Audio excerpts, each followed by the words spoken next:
Okay, well, I will go ahead and get started in the interest of time. So I am somewhat playing Vanna White, but in my real day job, my name is Kirsten Williams. I'm the Chief Communications and Stakeholder Engagement Officer. And we are certainly very grateful that we've got so many attendees. I really want to say, where were you all when we were having our town hall?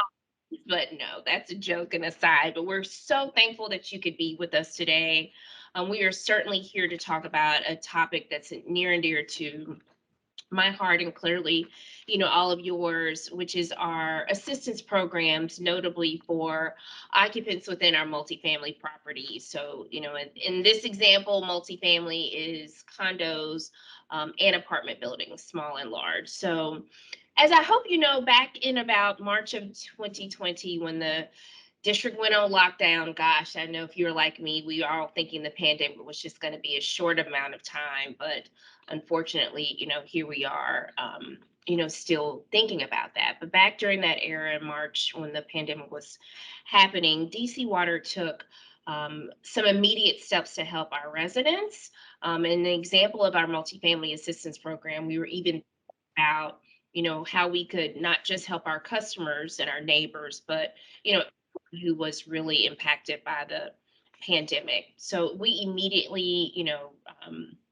stopped disconnecting our water service and restored that essential service and need for those who had been disconnected. And we even, went as far as to waive our late fees for over a year and have just truly been going above and beyond, whether it's partnering with the district and Mayor Bowser, or even on the federal side, trying to ensure that we could obtain all of the resources necessary to help our customers and residents and neighbors in need. And so I really have to give a nod to Misha Lorick, Geneva Parker, Marcus McKenzie.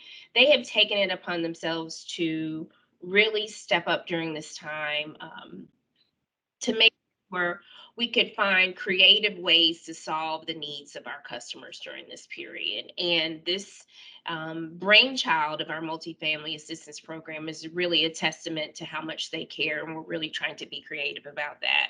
So, what they did was we're trying to again come up with a program that would help provide rental assistance to those who are not necessarily our customers, right? Because when you're in a multifamily building, you're not, the building itself is who has that direct relationship with us, but we know their residents' water bills are still connected in some of those buildings. So, in a compressed time frame, out of this sense of urgency, we established this intake process. We set up web pages. We did webinars. We worked with Aoba and other folks to, put this rigorous process together, and then launch what we know to be one of the first of its kind back in 2021. So I have given enough of a precursor, only really just to say, again, we are here today because as with all great programs, it's only great if we get participation, and it's only great if we hear from you about how well it's working or tweak modifications, and again, educating all of our stakeholders about this. So I made a nod to Misha earlier, but I am going to take off my Vanna White hat at this moment, or I guess maybe I'm Oprah today. I don't know which one I'll be playing, but at any rate, I'm going to turn it over to Misha Lorick, who is our acting director of customer care, who is going to be leading this presentation along with members of her team. So Misha, turning it over to you. Thank you so much, Kirsten. I want to thank everybody for joining us today. It's our pleasure to kind of give you more information about our assistance plans and how they can help you. We're excited that after today's presentation, you'll be able and willing to take advantage of our multifamily assistance program. Again, my name is Misha Lorick. As introduced, I'm the interim director of customer care. In our area, we handle the metering, the billing, the collections, the escalations, and the general customer service concerns. So to be successful, we are a team, we are a unit, we work together very well.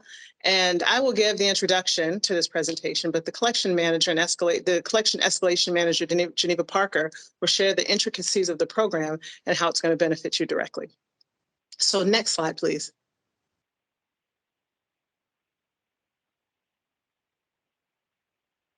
So as we always share, water is life.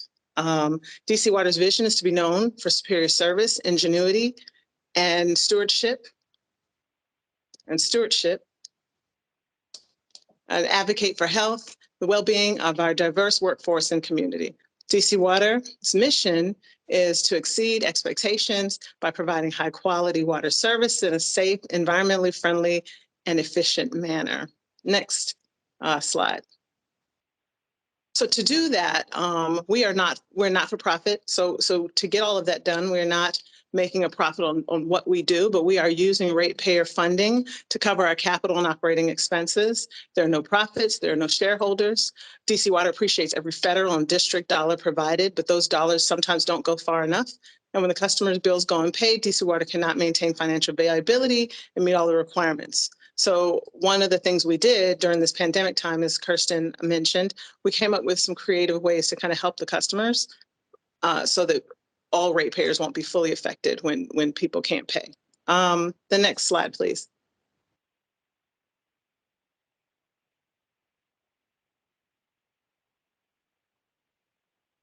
Yeah. Okay. Oh, there we go. We are in this pandemic space. We were ready to assist. In the early 2000s, we were the first utility to halt disconnections and late fees prior to the lockdown and before the government mandates. DC Water maintains a robust portfolio of assistance, discount programs, and for customers in needs. And DC Water created two new emergency funding programs, including MAP, the first of its kind for occupants in a multifamily property. As Kirsten mentioned, we are helping the indirect customer to maintain their financial viability, making sure that we would be able to pass some funding to the multifamily property that would then be passed to the customers. And so we participate in federal programs, and those funds help with the DC Water budget. And some of those programs come into play in our assistance program. So I'm not going to talk anymore about the history of what we do, and I'm going to pass this on to Ms. Parker, who's going to sincerely share with you the multifamily program and how it is a true benefit to helping our indirect customer and also helping you. So thank you. Ms. Parker, if you'd take it away.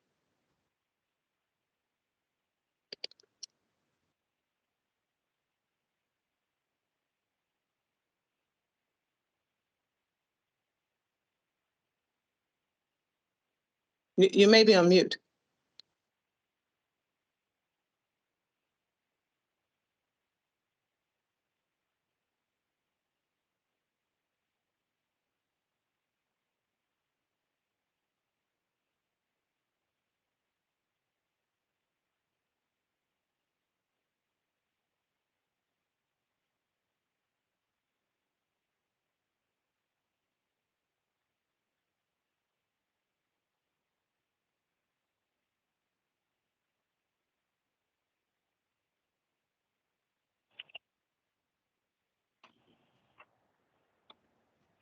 Did they stop talking? Misha, is she having some technology challenges? I'm not sure. Hold on, let me reach out. I'm reaching out in a different way. Okay. She's unmuted from this end, Kirsten. Okay. Make sure she's unmuted on her end. Thank you all for being patient with us. You know, it's every platform is different, and we're in a webinar phase where we can allow our guests to have the right to speak or not. So maybe she's experiencing a little challenge. Yes, Yes. I Hi, Kirsten. absolutely There she am. is. Can, Are we hearing her can now? you all hear me now? Yes, we can. Okay. All right, Geneva, All right. thank Thank you. Thank you. Thank you so much. Misha is yelling at me in chat. Misha, you should not type in all caps because it looks like you're yelling. Let me just say. All right. Well, hello, Thank you. everyone. Let me just give a precursor. I do hate public speaking, so I do thank you for entertaining the fact that I'm doing this for you. But I am Geneva Parker, the Collections and Escalations Manager. So generally, I am responsible for everyone who owes us money and everyone who is upset with us, is how I like to summarize it. So I do thank you all for coming today. Hopefully, some of you are in the category of those that owe us money because this program will definitely help you today. So I'm elated to speak about it. I do want to give much props to my team, who I believe is on the call as well. Denise Page, April Brown, Tyvon Leonard, and Berdina Miller, who are directly responsible for handling this program. If any of you are familiar with the DC Water Cares Assistance Division, those are the wonderful people who directly handle the program. So thank you, team. But I am here to discuss MAP today. And so essentially, we're very proud that this is one of the first programs of its kind. And we say one of the first hesitantly because we do believe in our heart of hearts that it is the first. We have not identified a program similar to this that was designed to help those people who do not directly pay the water bill. And we say occupants because, as Kirsten mentioned, this not only applies to rental properties, but condominiums as well. So, how it works basically is we need your participation for this to work. You are an intricate part of it. The housing provider or the association for those condominiums is actually responsible for doing the bulk of the administrative work, if you will. Basically, if you have occupants at the property who are eligible, that is determined by some information we've obtained from the Department of Housing and Community Development as far as units at your property. And other occupants may qualify through agency records, essentially that you certify through the Department of Energy and Environment or Department of Health and Human Services by receiving other services such as TANF, SNAP. Now, we don't get direct information, but we do have information on some eligibility requirements. So that is essentially how we know whether or not you have occupants at your property that qualify. Now, the assistance is actually posted to the DC Water account that is passed on to the eligible occupants by the owner or the responsible party. So the property owner or the property manager. And that's basically how the program works. All right, Emmanuel, thank you so much. I'm glad you did that quickly because I'm no good at stalling. Hey, Geneva, really quickly, some Sure. customers want you to speak up just a little bit. Oh, okay. All right, thank you. Let's see. Is that better? Let me see if I can transfer my sound here. All right, is that better? Sounds better Emmanuel, can you hear to me? me. Yeah, sounds better to me. Does it? Okay. All right. So the assistance credits, or I'm getting some pop-up information here in front of the slide. So the assistance credits are calculated based on the property history. We do a 12-month look back at the property. The assistance credit is actually the same for all units at the property. So there's no differentiation in eligibility for the number of occupants or the tier of occupant, but it's the same per unit. So for the eligible occupants, we do post that credit for the qualifying unit to the property owner's account. Once that credit is received on the account, what we ask you as owners and responsible parties do is offset a portion of the occupant's rental or association expenses. So we had one participant who thought that issuance of cash or checks was required. That's not how it works. Essentially, we put the money towards the charges on your DC water account, and then the portion of that credit, we just ask you to offset the occupant's expenses. You don't have to exchange any funds, just whatever account you're currently using to bill them for their occupancy. We ask that you offset those expenses with a portion of that credit. And that credit does remain on the DC Water account. And essentially, the calculation we use represents the portion of the occupant's water bill for the water expenses. Next slide, Emmanuel. All right. So now that we've determined how it's calculated, let's talk about how much it is. So each unit can actually get up to $2,000 posted to the DC Water account. What we What the owner will agree, well, a participating owner will agree to do is pass on 90% of that credit on the occupant's rental or association account. So 90% goes to the occupant. The remaining 10% of the credit is just a net benefit to the owner or the association responsible for the property. So, just as some quick math assumption, if we look at a property that has 25 eligible units, and let's say that the eligible unit amount is $400, $400 times 25 units is a total of $10,000 that's posted to the DC Water account and applied towards those charges. Now, in a benefit exchange, the 90% benefit exchange, of that $400 credit, $360 would go to the tenant in the form of a rental or association credit, and then the other $40 is the net benefit, the 10%. So overall, if $10,000 is posted to the DC Water account, that means that the rental and association fees for the eligible occupants would be reduced by $9,000. So the net credit to the owner or the association is essentially $1,000.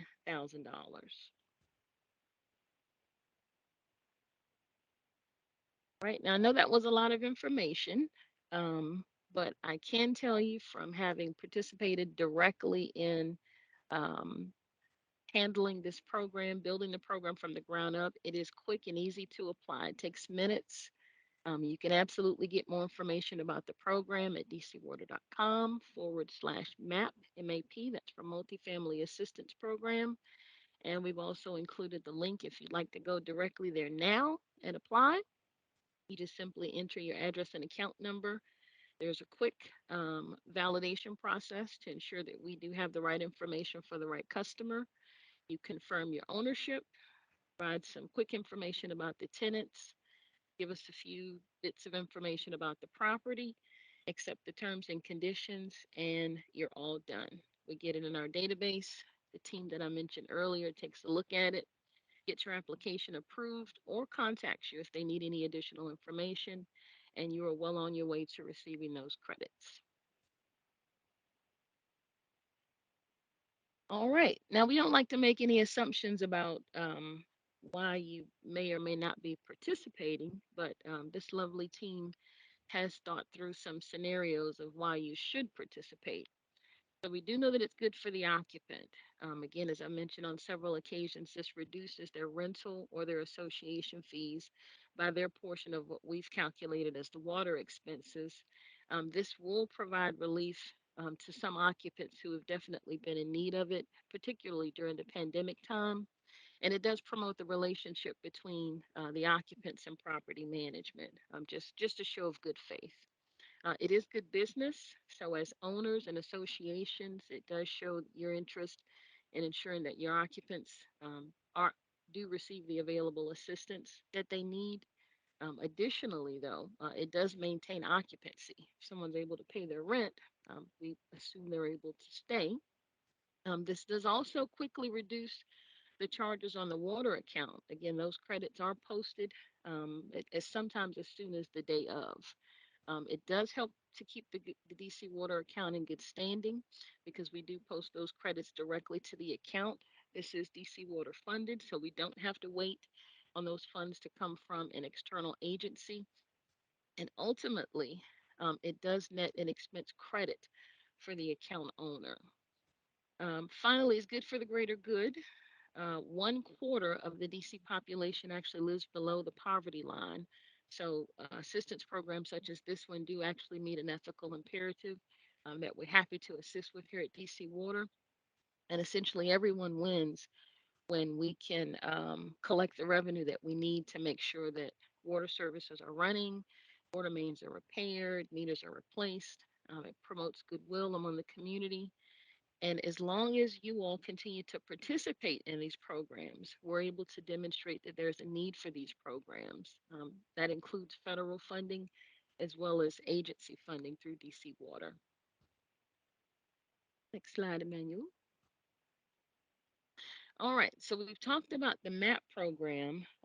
Again, that was initiated during the COVID period, but in case you're not aware, if you have occupants that may not fall under the rental or association category, we do offer a variety of assistance programs that you can share, perhaps with your neighbors or people who occupy private residences that may not qualify as multifamily programs. Our CAP programs, we get regular participation in these. This is probably one of our most well known and well participated programs. But between the three CAP programs, one, two, and three, there are discounts of varying degree based on the customer's income. This is actually an ongoing program, so it's a monthly credit, and each year customers are required to re enroll. And it is administered by the Department of Energy and Environment. We also offer flexible repayment plans. If for some reason you aren't able to pay the full balance, we actually can set that up on the account for you. It's also available through our interactive voice response system by calling us. And if you're enrolled in Customer Advantage, you can do that as well. But definitely contact us directly and before. There is the option of disconnection of service because you can avoid that, and setting up a payment plan also prevents you from getting late fees and interest fees, which accrue on the account along with the charges and do put you in that eligible bucket for disconnection as well. So the time to act is actually before there's the threat of disconnection. We're happy to work with you. Another program that we actually implemented during the pandemic was the residential assistance program. So this is the residential equivalent of the MAP program. This does support residential occupants with an income of up to 126,000, depending on the household size. And actually, I believe that may have increased slightly for the current fiscal year, but that information is on our website. This is also an income verification process that happens through the Department of Energy and Environment. This is a DC water funded program, the same as MAP. So if you know of any residential occupants who are in need of assistance, definitely provide them with this information so that they can contact DOEE and apply. And finally, our SPLASH program, it's an acronym for Serving People by Lending a Supporting Hand. This is funded completely by no donations from DC Water staff, our board members, and community donors. This is administered by the Greater Washington Urban League. This is actually a one time assistance payment that's applied toward the bill to help customers avoid disconnection. It's applied towards past due charges. And again, those are strictly contributions from DC Water, members of the community, board members, and just generous donors. All of that information, next slide, please, Emmanuel, you can get from our information page. The MAP program specifically is dcwater.com/MAP. MAP for Multifamily Assistance Program.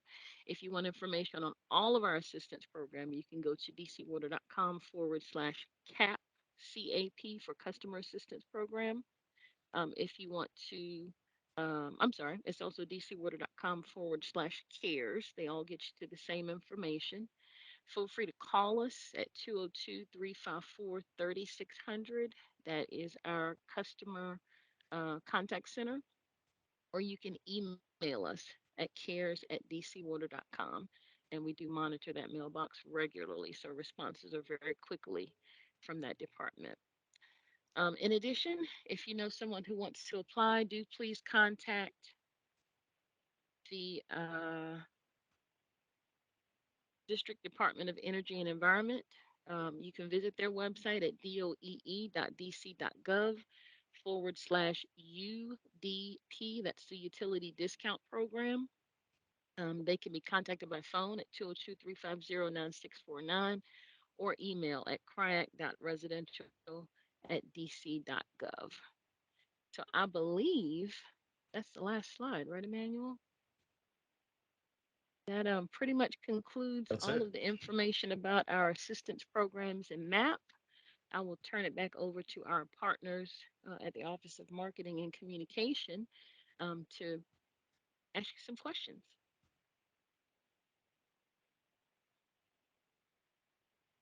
Okay, well, that is me. I hope you all had a enjoyable session and you learned. Thank you so much, Geneva, and going through those details. And we recognize again that, this is certainly a lot of information, and we know it may be somewhat new to you and somewhat hopefully not too new, but again, nuances. So thanks for the questions that have been rolling through in the chat as well.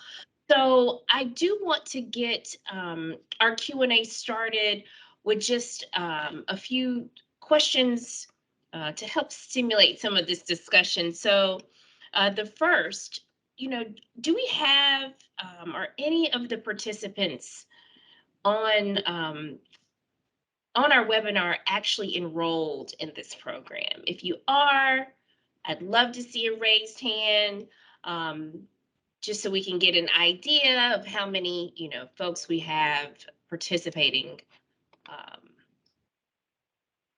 so I don't know if these hands that are raised on the phones were hands before or not, but the folks who are monitoring, Emmanuel and those folks, if you can kind of get an idea. I see Mr. Lloyday is, I guess, a participant, or maybe you have a question. I'm going to, his mic is now on. Okay, so, I'm putting you on the spot, and I hope I am pronouncing your name correctly. I tried to do that. Uh, Lloyd. Lloyd. Okay, Mr. Lloyd. So, are you a current MAP participant? Yes, a few of our properties management have participated in the program. Okay, fantastic. So, I'm going to just ask your thoughts if you want to share, just kind of extemporaneously some of your experiences, what attracted you to it, what it's been like. And listen, this is not a paid commercial, so I don't have to worry about someone feeling like this is a staged moment, but you can share your positive and or opportunities if you think there are some things that we should be tweaking. We'd love to hear that as well. Yes, ma'am. Yes, ma'am. I think it's a beautiful program. I mean, I've had the distinct pleasure of working with Miss Denise Page, Miss Brown, and Miss Miller throughout this process. And I think it's a great procedure in which both the landlord and the residents can benefit from. The only thing that I was interested in understanding if it could be tweaked or expanded was that it appeared that only properties that were affiliated either with DHCD or DCFHA through some type of affordability restriction, whether it was a land use agreement or covenant, could essentially qualify. But you do have properties that are restricted via rent control and other measures as well that are, suffering and hurting because, we all in this multifamily business have suffered from the moratorium where, residents essentially didn't pay rent and which allowed us to accrue water bills. So that would be my question, is that could expand beyond that, having that piece, and that properties also that receive HUD subsidy, whether they were project-based Section 8 or otherwise voucher holders, I guess, were excluded because I guess it was looked at as that they were receiving government rent. But in some cases, some folks may only pay a smaller portion of their rent because it's according to 30% of their adjusted gross income. So those are the only things that, I would suggest or would like, some clarity on. Okay.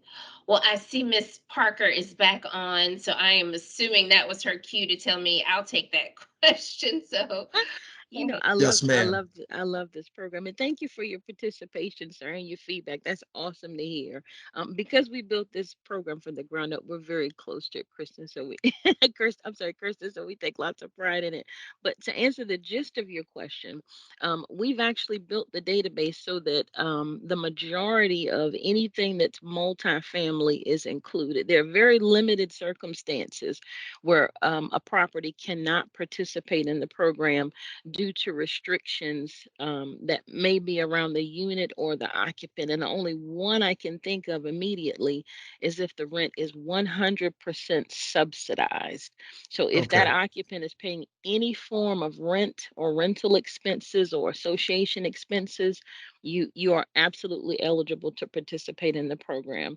It's all mixed use, multifamily, any multi-unit property that's used for residential purposes. So you can actually have some commercial space in there too. We took that into account when we built the program. Well, yeah, this is great news because yeah, our Yeah. understanding was before that it could not. So we will certainly, prior to the end of the week, begin submitting some applications because it will definitely assist us on the road to stabilization of some of the assets managed as well. Yeah, as long as it's not 100% subsidized or owned by a government entity, you can participate. If it is a multi-unit property, that is strictly a housing provider, occupant association, occupant situation. It is 100% eligible to participate. And actually, if you go to the website, we also built a tool that will tell you if the property is eligible. Um, I can't remember the link immediately, but if you go to dcwater.com/map, there's a few links there. One, look up my property, I believe is the link that you click on. You can actually see up front if the property is eligible for participation. Right. Now, we've tweaked a few things where I know in whatever system we were comparing it to, we had to provide, say, the certificate of occupancy to show Hmm. the number of units for a particular building versus the number of units that you may associate with that bill. And we worked through some reconciliation to match those up or make corrections. So I Okay. would be interested in I'll take a moment to go onto that map page to sort of confirm, if this particular property is eligible that I'm speaking of. Okay. Thank Janine, you. I'd like to, I'm monitoring the chat as well, just for questions. And you raised something that I think it's very applicable to a question in the chat. So, in an instance where someone does go to our website and puts in their address and it comes back as ineligible, what would be the reasons for that? Is it, would you still like for them to reach out to you so that maybe it's a matter of discussion needed to clarify? But that was a question in the chat, was about eligibility and in getting back that information that said they were not eligible. Absolutely. Give us a call. Again, April Brown, Denise Page, Tyvon Leonard, and Berdina Miller, they can look into it. What happens is and again, we built it. So we pulled from the population we had. There are some instances where maybe the information wasn't matched up exactly, and for some reason we excluded it.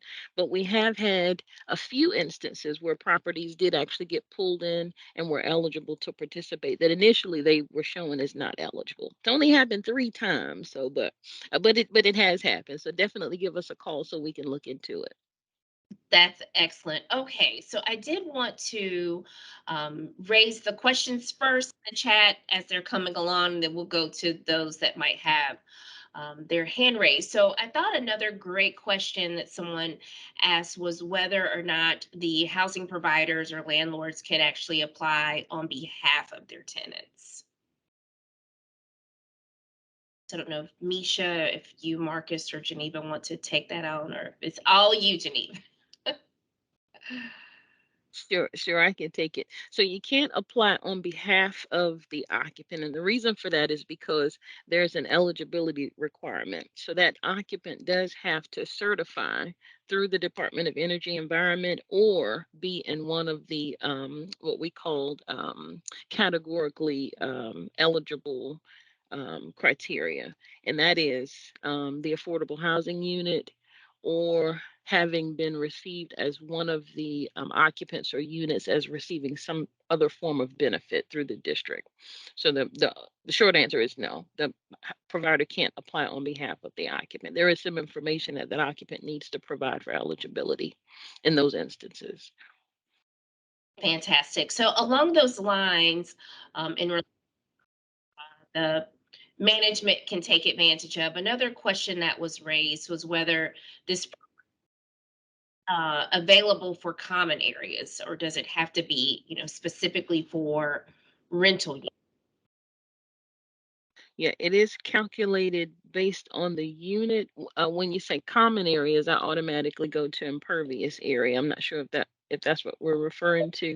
Areas in some housing provider units. Sorry, I used to live in a different world. Maybe as you're coming in, the shared space like the lounge area in the lobbies, the coffee areas, your gyms. Those are typically some common areas that are shared. So essentially a way to think about it is those shared spaces of the Okay. building, Okay. an Yes. individual unit. Right. So it is per unit. And again, it's calculated based on the history of the water account. So we essentially look at it to say how much water is this property using. The shared spaces, like a gym or a commercial space, those would not be included. Actually, there's a part on the application that asks you for the square footage of the property that's not um, used for residential purposes, if you will. So that is excluded. Okay. Thank you for that. So I did see a few questions in relations to whether we will share this presentation. We will absolutely do that in a recording um, transcript as well, because I do hope that you will share it broadly with your colleagues and fellow tenants if we have some tenants on. So yes, we will do that. And then I saw a fantastic question about our speakers bureau. We don't call them our speakers bureau, they're our ambassadors. But what we can do, Ms. Wise, if Emmanuel, if you will touch base with her so we can get an idea of your events. Mr. Briggs, through his leadership, has a fantastic outreach coordination that we do, and I know we may not be able to make all of them, but we certainly will make sure we are there to participate and share this information. Thank Uh, Sharon knows me, Kirsten. She'll reach out. Everybody does do. I know. So, okay, so I'm going to go next to Miss Yates' question. This is another great one.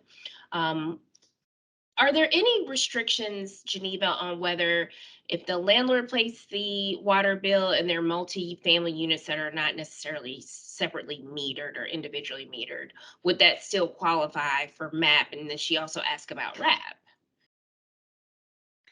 If the property is not individually metered, you are eligible for the multifamily assistance program.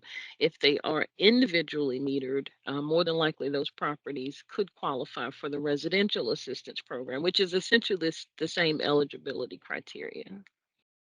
Okay, fantastic.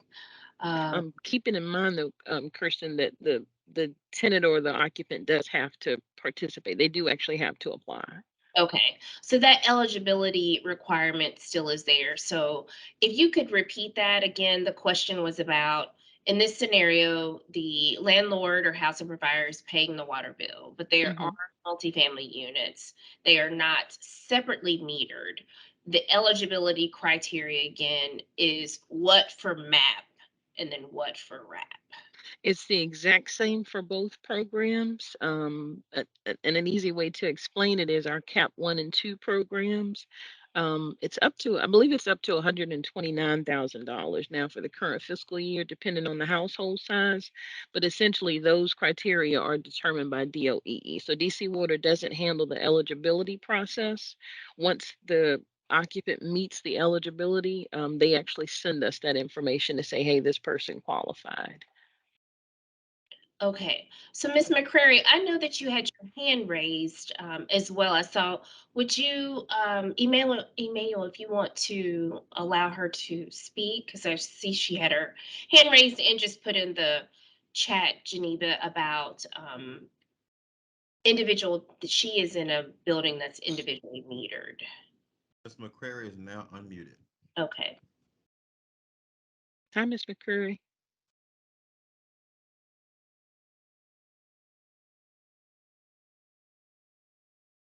we can't hear you if you're Can you speaking. hear me now?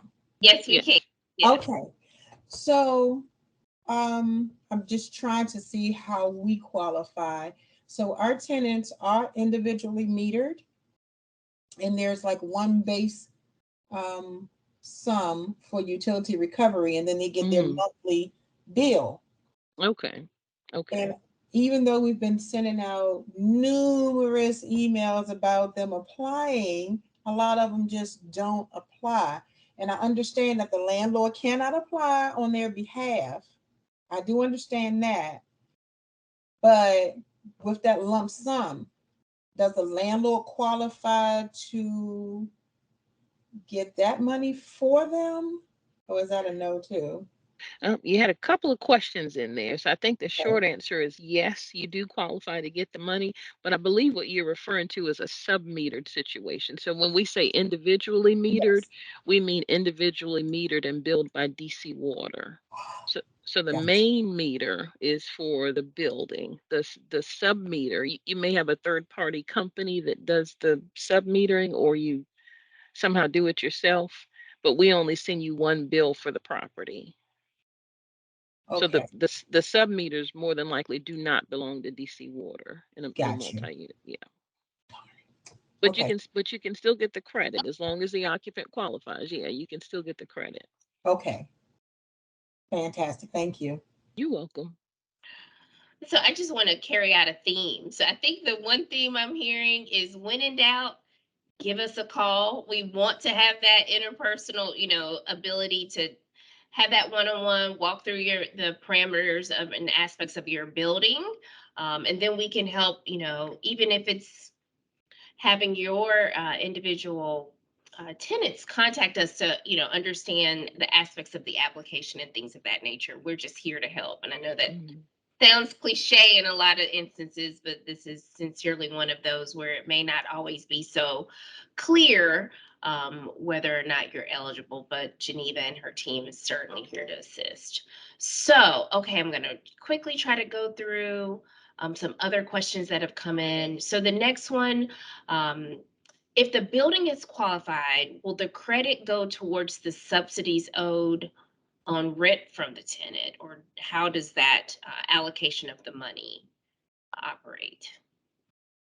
So the allocation portion, we don't have a way of controlling that, I guess is the best way to describe it. You as the housing provider, as the association, know what accounts you bill the customer for.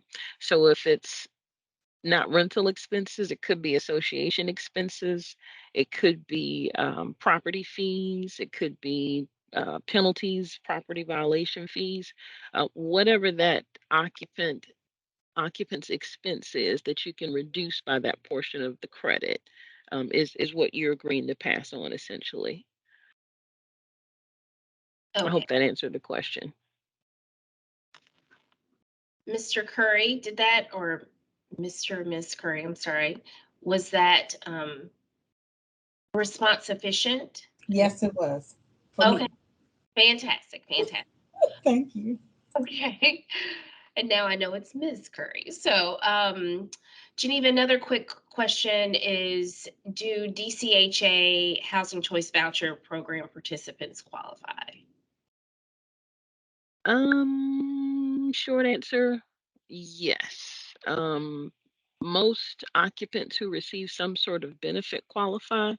The only situations we've seen where a unit or a property is not eligible is if the rental expense is 100% subsidized. So in other words, there's no expense for that occupant for you to allocate the credit to. Right. Okay, fantastic. And then another question in relation to condo associations, which is good, 'cause they are applicable. So in this example, if they all only have one meter and they're sharing it as a condo association, are they still eligible? Or and does this program apply to them? Yes, yes. So it's still classified as a multi-unit property. I guess the key thing to remember is if there's one bill, one meter at the property for multiple units, then more than likely the property is going to qualify for the program, and that includes condominiums. Okay. Trying to roll through because I know we have a few more Can you all see one that I might have left off? Apologies.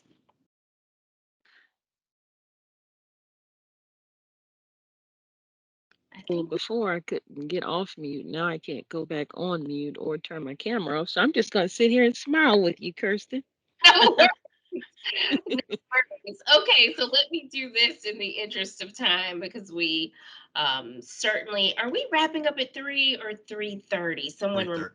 It goes to 3:30. Oh, okay, great, great, great. So we've got a little playtime. I thought I was running tight. So we do have another question.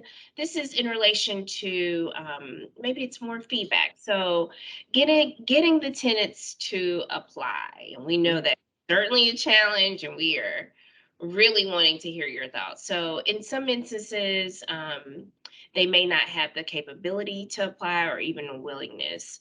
Is there any consideration of us to the application requirements so that the tenant doesn't have to apply? Is there one where, there's a exception, I guess, for lack of a better term, where the housing provider landlord could submit the data on behalf of the tenant?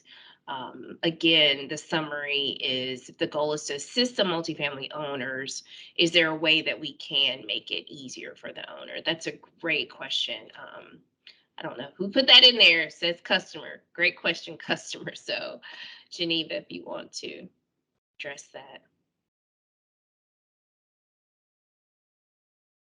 So you're on mute. I don't know how you muted yourself. It might be your headphones. Do you want a mic check? We can't. I can see your lips, but I can't hear you.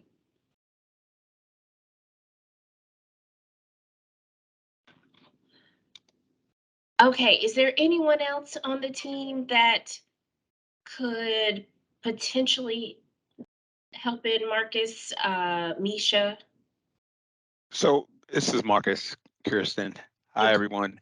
So the question is if there is someone that could do the legwork for the tenant if they're reluctant. I believe Geneva mentioned earlier it's still a requirement to go through DOEE to do the eligibility process, and at that point, the tenant would have to provide any personal documents as it relates to their identification to DOEE. So we certainly would recommend that they go through that process. Certainly, if a tenant has special needs and needs assistance, I'm sure that these housing providers, if they want to provide that extended assistance, that's great. But our recommendation is they certainly follow the DOEE process to enroll and go through their approval process and eligibility through there. And I will just note for the customer, I think that's great feedback for us to hear. I know part of our goal and objective with this webinar is to also hear what some of your challenges may be. So I do think that's great for us to go back as we're, continuing to think about how to make this program its best. Again, recognizing that the tenant portion may be, a reason that we don't have as high of participation as we all might Hey, like. Kirsten, can you hear me? I can. It is a little faint. Okay, I'm not sure. Well, I'm just having all kind of technical difficulties here today. One thing I do want to add to that, though, yes, the occupant does need to apply, but part of what we built into this program is for those housing providers that have affordable housing units, those units deemed AHUs by the Department of Community and Housing Development. If we receive your application, you actually do not have to do anything else. That occupant does not have to do anything for an affordable housing unit. So if you are a housing provider and you have affordable housing units, if you apply, then you will automatically get the credit for the affordable housing unit. That is one of the categorically eligible benefits that we provide through the program. And if I could add a piece, this is Misha again. One of the reasons we really wanted to do this forum is to kind of really get the owners take, because we do have these properties that have affordable housing units, and we find that the owners are not taking advantage. So I'm really interested in those that are taking advantage to just kind of share more about how it can be better. And even for those who are not taking advantage, what's your reluctance? What was your reluctancy? Was it just that you did not know? And now we've answered the questions and I will see lots more participation, or is there something else?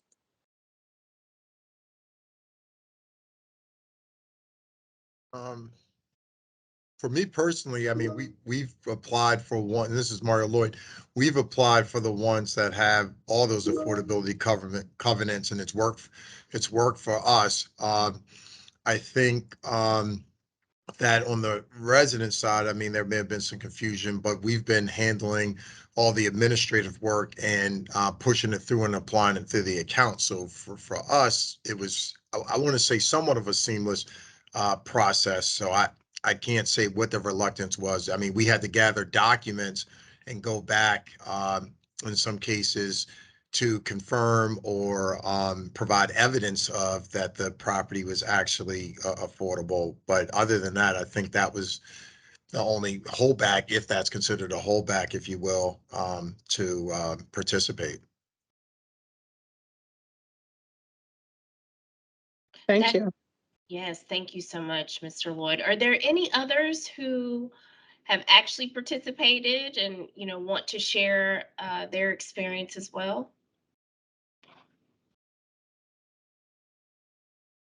So I see a few hands raised. I don't know if it's in relation to that, but I'm just going to start calling out the last four digits of phone numbers, Emmanuel, if you can let them in. So 5974. 5974 is now unmuted. Okay. And if your hand was raised for a different reason, that's fine as well. Please feel free to, still raise your point and or question.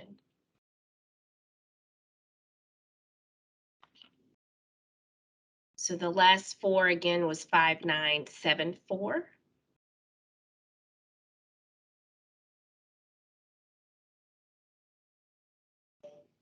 Okay, so let's go to the customer. I think Ms. McCrary and Mr. Lloyd, I see both of your hands are still raised. I'm assuming that's just from earlier. So the guest that has Dill in the name, Emmanuel, if you can let he or she in as well and unmute. Now unmuted. Okay, so our attendee with the name Dill, D-I-L, please feel free to ask your question. Okay, thanks. I think mine is a little um, different issue. I have a non-paying tenants which are not also cooperating, and also have squatters.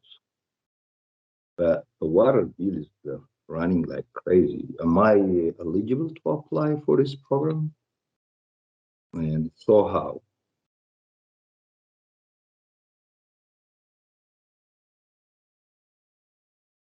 Right? I'm Mr. sorry, can you hear me?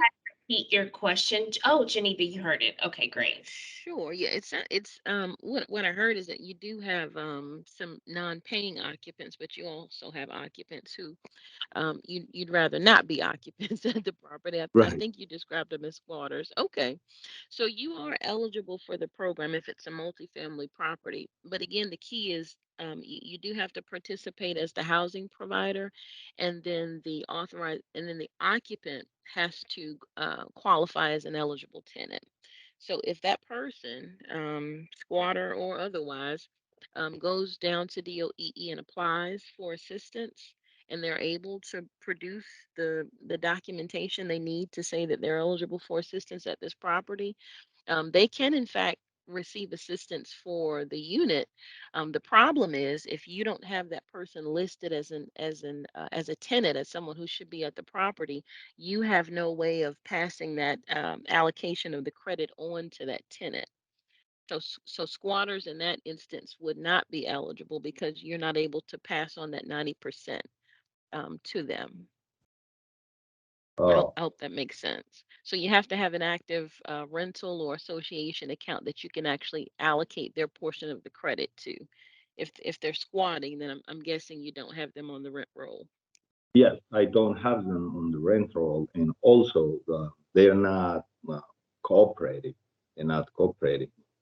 Right. So the squatters you could not technically get credit for, but the non-paying tenants you could get credit for because they're actually tenants. They're authorized to be there. They're just not paying whatever expenses they've been billed for. So you can get the credit for them. You can pass that credit on to them, and you can keep the net benefit. Oh, okay. Thank you. You're welcome.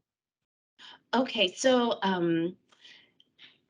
Miss Jimenez has a question. Well, that's the 5974. Um, Emmanuel, can you see if she's unmuted now? She is unmuted from our end. Okay, Miss Jimenez, please feel free to ask your question. Apologies for the earlier.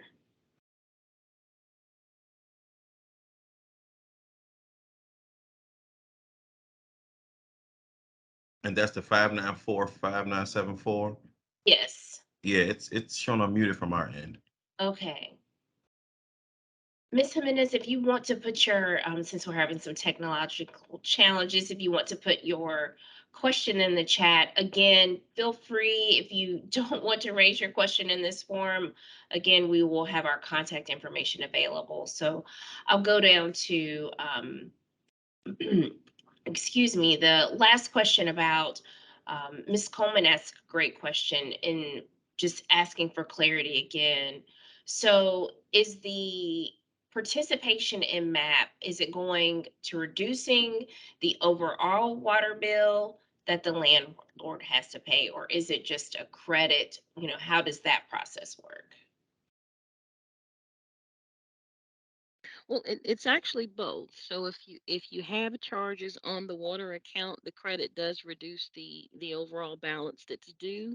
If you're one of the housing providers who has continued to pay your water bill in spite of not receiving the tenant's portion of it, then you actually receive a credit towards your water account. So this actually can result in a credit on your DC water account.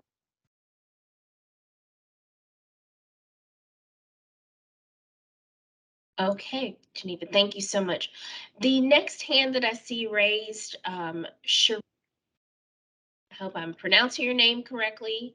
Emmanuel, if you can allow her an opportunity to speak, Sharia. Sharia, okay. Um, Sharia, you're unmuted.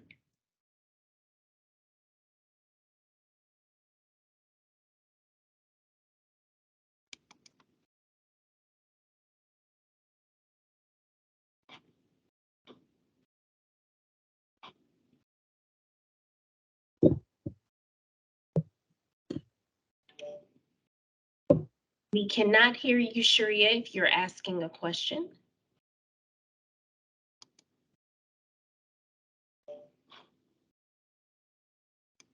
Emmanuel, it looks like it's still showing.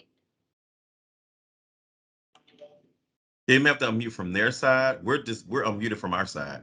Okay. Okay. Am I unmuted? Yes, ma'am, you are now. Okay. Go All ahead. right. Thank you. Good afternoon, everyone. It's just so I'm clear, we pay the full water bill. So do we still have to give 90% of the resource to the residents?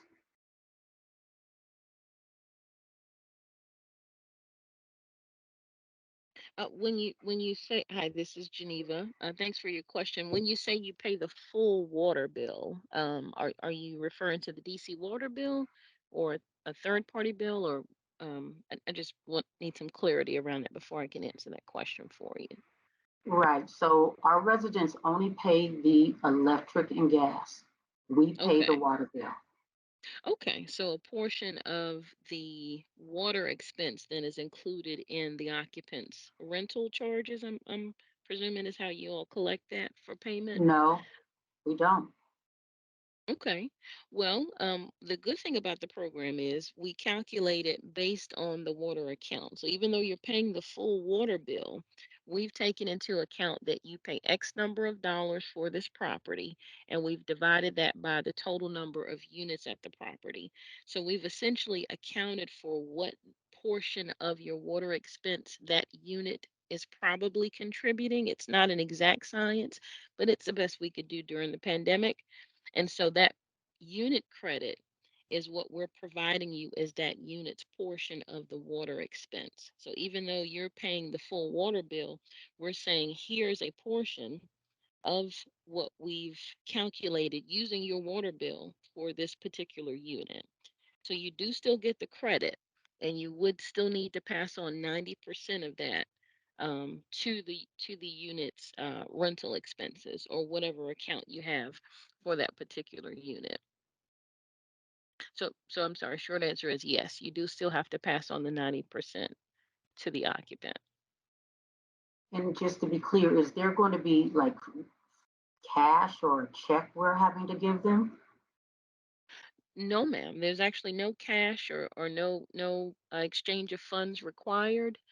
Essentially, you have a roster of occupants whom you maintain accounts for. I'm assuming there's a rental account or some sort of invoice that you send to them monthly to say this is what you owe for occupying the space.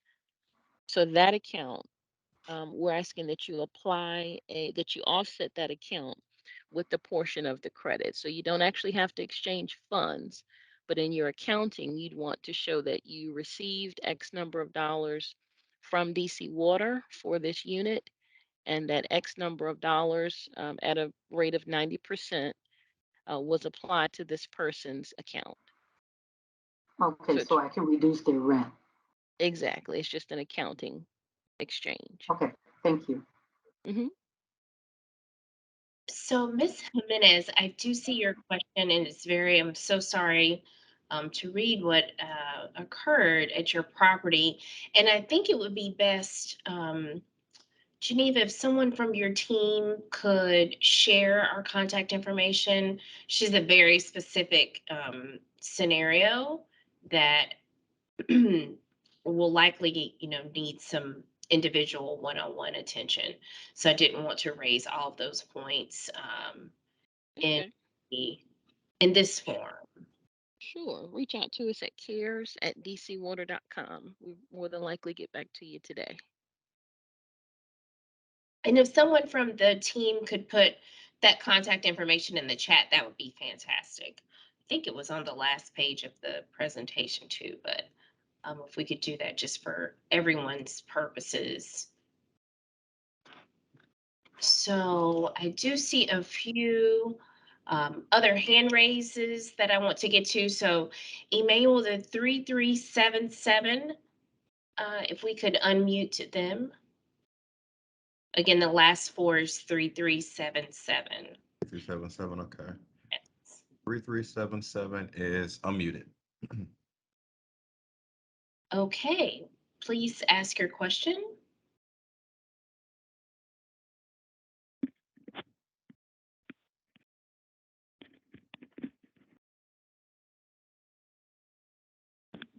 Good afternoon. Good afternoon. Hi, I own two 4-unit apartment buildings similar to what the previous lady mentioned, and I'm responsible for paying the entire water bill. The tenants do not pay any of the water bill. I'm under rent control. So if I'm eligible and the tenants are required to submit the application, how would we start the process if they don't have a water bill at all and then I'm not allowed to submit an application? How would I um, initiate that project and then get the unit credits? Okay. Hi, this is Geneva, and thanks for your question.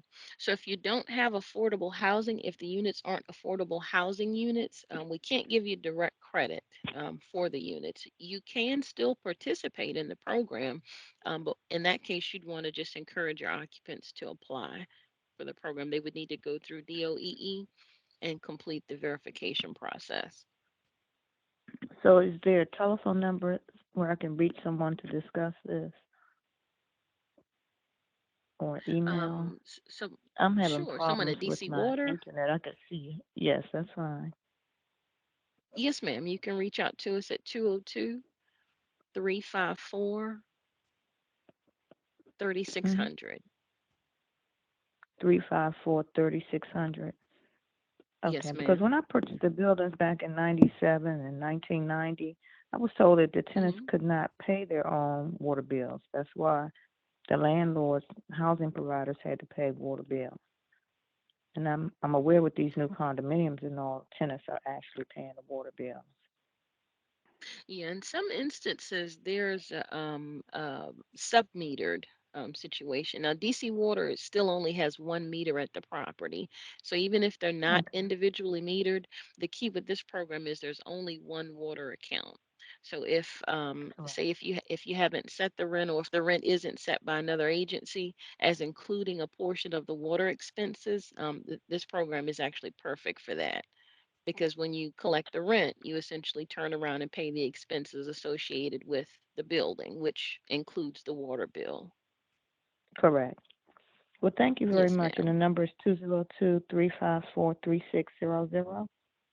Yes, ma'am. Thank you. Have a good evening. You're welcome.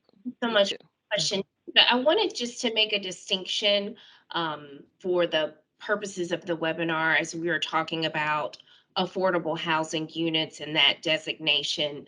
Rent controlled units are not automatically deemed to be affordable housing units, or are they? They are not. Usually there's a I guess the best way to describe it is a certificate that comes from DHCD, the Department of Housing and Community Development. There are units that are designated as AHUs. They have that exact title, Affordable Housing Units.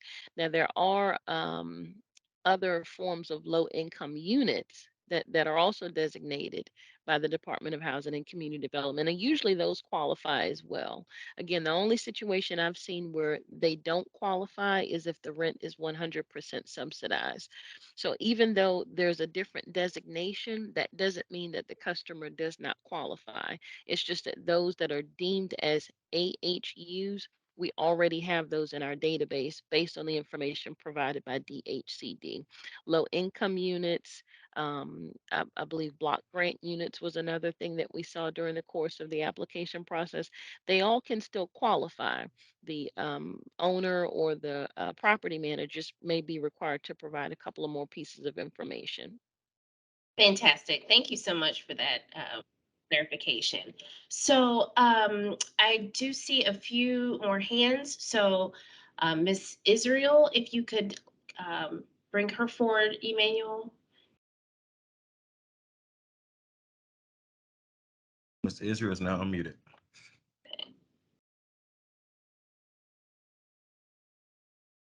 So Miss Israel, we've unmuted you, but you still may need to unmute on your end. Okay. Can you hear me? Yes, ma'am, we can. You actually answered my question. I was the 3377. Oh, okay. So thank you. Welcome. Okay, so then next we have Mr. Allen. We want to bring him forward. Mr. Allen is unmuted.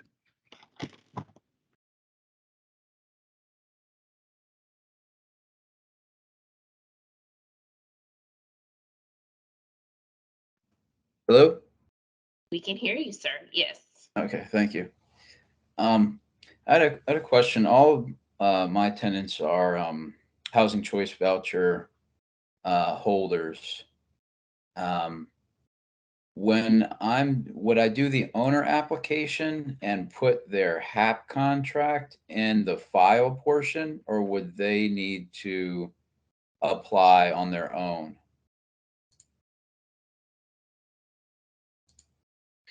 Hi, this is Geneva, and thank you for your question. In all instances, the occupant would have to apply on their own. So there's basically a two-step application process. You, as the owner or the property manager, can apply to say, yes, the property agrees to participate and pass on the benefits.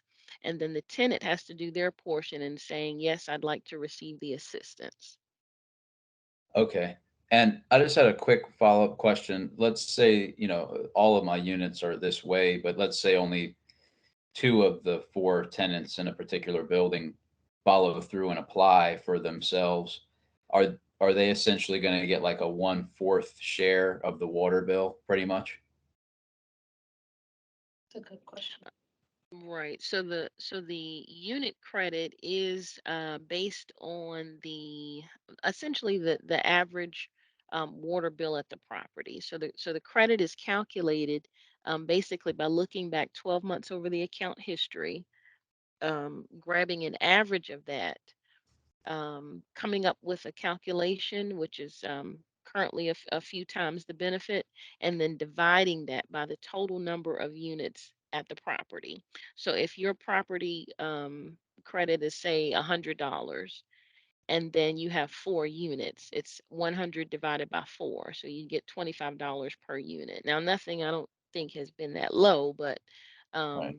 that's essentially how it works. Yes, sir. So it's not necessarily the water bill, because we do bill monthly. It's not based on one bill. It's based on what your account history has looked like for the past 12 months. Okay.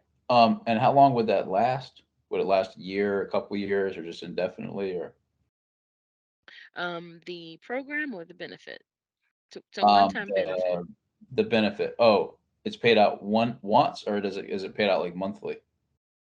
Oh, it's a one-time benefit. So it's a one-time benefit once you apply.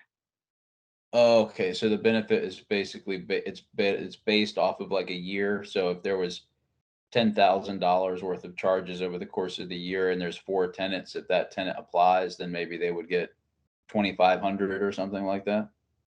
It's a maximum of $2,000 per unit, but very possible. Yes, sir. Okay, okay, I get it now. Thank you very much. I understand that now. Okay. All right, thank you. That's a great clarification. So we do have a few more hands. I saw one go down from the Darrow properties. So I'm going to next call on Miss McLaren or McLaurin. Email if you can bring her through. I apologize for the pronunciation. Miss McLaurin, hold on one second. Ah, I see it. Ah, now I'm muted.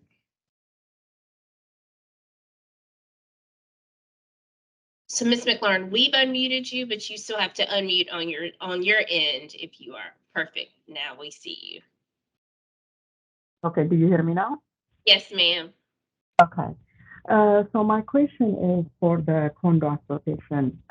We have a 74 unit condo association and we have multiple accounts of the water. I think it's seven accounts we have, and three of them are, I think four of them are meters and three of them are usage accounts. So I'm wondering how we can apply for this program as an association. The condo will apply, or each individual unit owner has to apply for the program. Hi, this is Geneva. Thank you for your question. The best thing I can tell you to do is go to the website, dcwater.com/map. Click on look up my address to see if it actually qualifies for the program. Again, most multi-unit properties do qualify. I believe I heard you say co-op, though. I may have misheard you, but there are some instances where the property may not necessarily be a mixed use residential property or quite classified as a multi unit property. So definitely go to the website and see, look up your address to see if it's included in the program. But Okay. essentially, as the person responsible for the property, you can always go and submit the application. I just saw something pop up in the chat about the occupant participation. It is definitely a two-step application process. One, you, the owner or housing provider, has to apply, and then the occupant has to be deemed eligible or apply. So, in any situation, if your property is eligible and your address is in our database, go ahead and apply. Your occupants may never apply, or you could have credits waiting for your affordable housing units, or someone may in fact go down to DOEE and apply. So I say under all circumstances, just apply. It doesn't cost anything. It takes just a few minutes to do. And all we need to know is that you're willing to participate in the program. As soon as we get word that your occupant qualifies or that you have affordable housing units, we start working immediately to get those credits posted for you. So it doesn't hurt to apply. Thank you for the answer. Do you mind putting on the chat the website that you just mentioned, please? Sure. Can someone put it out there for me? dcwater.com/map, MAP. Okay, thank you so much. You're welcome. Thank you, Pam. And if you could put the phone number up as well, I think that would be fantastic. Just as individuals are scrolling, there is another really more of a statement and an ask. I know this has been, really a prong of why we were having this webinar. So the customer is just noting about the impediments to participation from the tenants when there's really a little incentive for them to cooperate if they especially don't have if they don't pay a water bill. And that further, some tenants may be concerned about how receiving this benefit may negatively impact any other benefits that they receive through DOEE eligibility.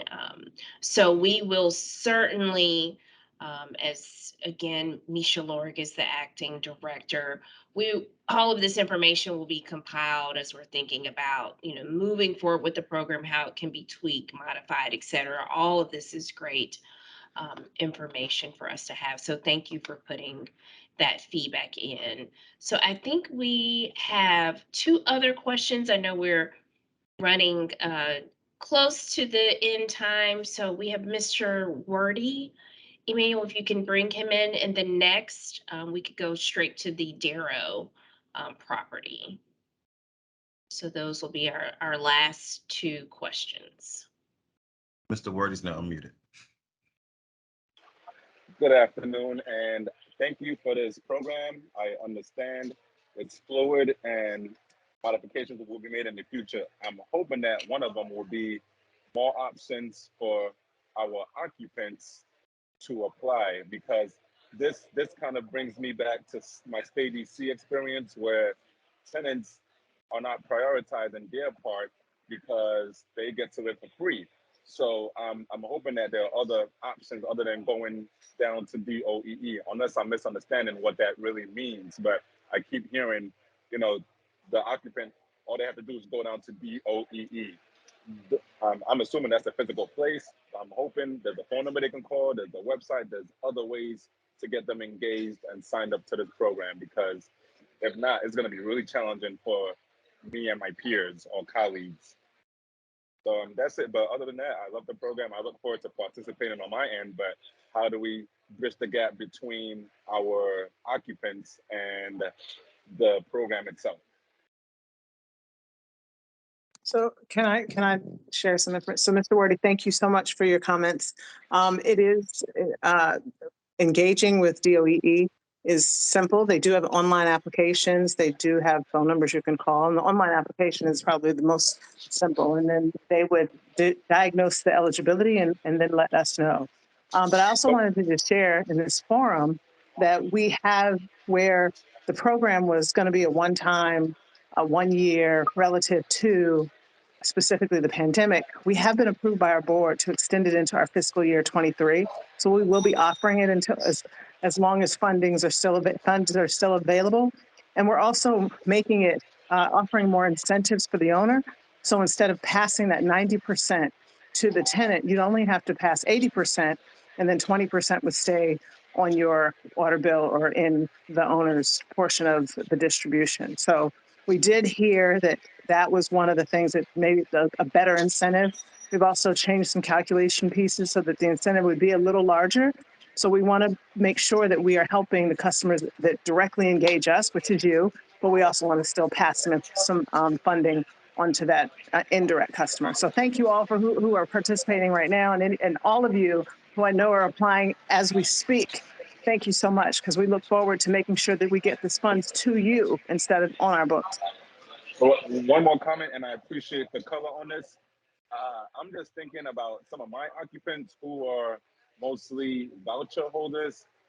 They don't have internet service, and I know this firsthand. Like, so we need to be kind of cognizant of the demographic we're dealing with and make it easy for them, right? Because, like you said, we have funds and we need to exhaust these funds to the families and occupants that need it. So, that's all. But I do appreciate the effort there. Excellent. One more idea. This is came up with another customer who was a little more technically challenged. They do offer on the DOE website, it comes in, the application is a PDF form. So I'm, if I wanted to make sure that my tenants took advantage, I would get a copy of that PDF, make copies and say, hey, take this with you and mail it in. And that I way love it it. could possibly, I love it. Thank you.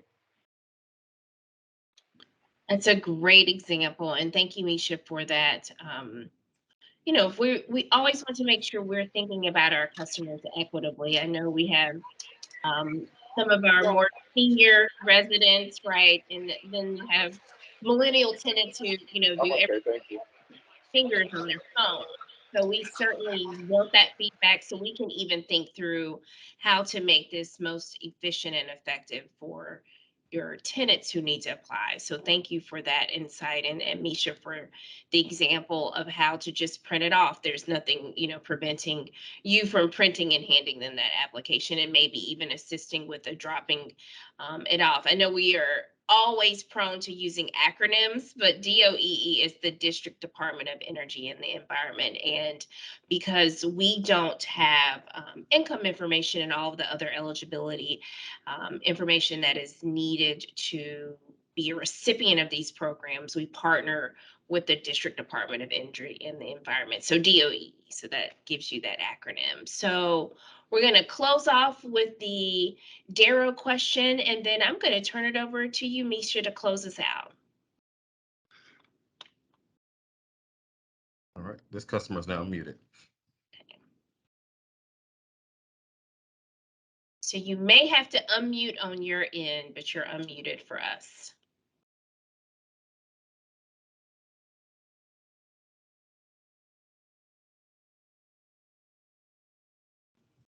Okay, I'm Karen. I'm also from Darrow. I'm not sure what difficulties they having, because for me, it's a two-part question. It says here, how long does it take for the resident to receive approval or payment from the time the application is submitted? And I am too from Darrow. The last question was mine. Will the landlords receive notification when a tenant is approved? And will the funds come to the landlord or the tenant? Excellent questions. Thank you for helping me out. Okay. Geneva, go ahead. All right, thank you so much for those questions. So the first question is the benefits are posted, the credits are posted as soon as the day of, as soon as the night of, but within 10 days down the happy path. The credits again are posted to the DC Water account. So we're not actually sending a check. We're actually posting it to the DC Water account. So this is a credit towards your DC Water charges. If you don't have any charges, then it will be reflected as a credit on your DC Water account. Okay, Thank you. that's great. Okay. All right. Well, I know we have a 1 minute left, and so Misha. Oh, I'm sorry. No, go Sorry. ahead. I apologize. I was having difficulty. I am the Darrow person, Shania. Thank you, Karen, for those questions. But I didn't receive the answer to my part of the question, which was how long does it take for the resident to receive approval or payment from the time their application is submitted? And if the second part, you probably already answered this before. I apologize if it's a repetitive question. I don't have any ADU units. Does that mean I am not eligible? My property is not eligible? Thank you. Okay. Thank you. Thank you again. So when you say from the time of application, so I'm walking through the whole process in my head. So essentially, once the owner participates If there is an occupant who, say, has already gone through the application process, they're already deemed eligible through the District Department of Energy and Environment, that credit is going to process that night. So the way we've built the program is every day it checks with the DOEE database to see who has submitted an application for the program. So the time frame just depends on how quickly the person gets to DOEE. If they apply through DOEE, the credit is posted usually within 24 hours. We do have a couple of situations where there are applicants who have to opt into the program before we can provide the credits, as was mentioned earlier. By one of the other housing providers, there are some concerns about how this benefit impacts other benefits that occupants may be receiving, and so for those we do give them an opt-in option. But I thought I was hitting it, but maybe I'm not. So anywhere from 24 hours to 10 days, the credit is posted. Application is verified daily with our partnership through DOEE. So we check every day to see if someone has applied. Um, the other part of the question, I don't remember. I'm sorry. So how quickly, and the other part was, Can I ask just a second part on that and maybe for sure. clarification? So once the tenant submits the information to DOEE, do you know how long that like review process typically takes? Yes, thank you. Oh, thank you. Okay, that I'm not certain. I would like to think they are a well-oiled machine such as ourselves. Um, but I can't guarantee that. Okay. Okay, thank you so much.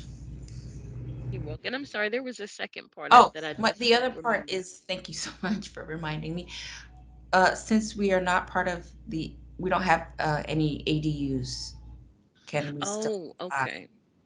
Yes. So affordable housing units are not required to participate. It's just that if you already have those are already categorically deemed eligible. So you're sitting on credits if you're not applying and you have affordable housing units. But if you don't, your occupants can still qualify. So you don't have the units that qualify, but you may still have occupants that qualify. They would just need to apply. So yes, you can still participate. So Thank you. anyone can participate, even if you're not sure if you have AHUs or if you're not sure if you have eligible occupants.